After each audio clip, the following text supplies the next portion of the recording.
高雄高山三路迄带最近的是因为开辟洪台来做大水，虽然讲这徛家是有装防水的闸门，也毋过一寡大车经过的时阵，这水就一直去到徛家，互民众是无啥欢喜。也那里长是赶紧来介入协调，希望讲大家会当互相来体谅，赶紧完成灾后的清理工作。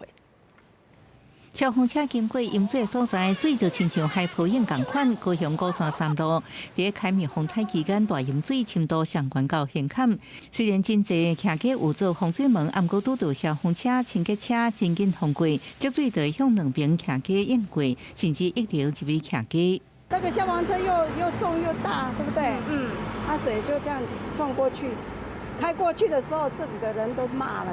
他们的车子开得太快了，就整个溢到那个房子里面。本来没有那么严重，结果被那个车子一开的话，整个都溢得很严重。包括我们九如路上也是这样，还有那个水闸门都把它撞坏了。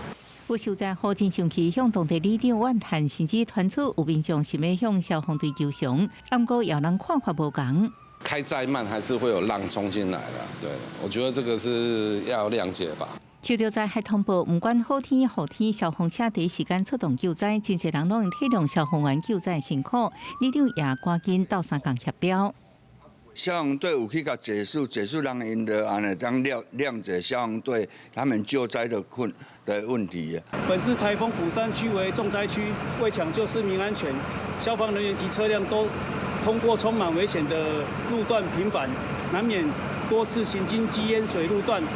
徛家淹水损失惨重，互受灾户无奈。不过消防员出动，共款是为协助救灾，甚至抢救性命，双方拢有不得已的苦衷，只有互相体谅，才能互冲突降到上低。记者综合报道。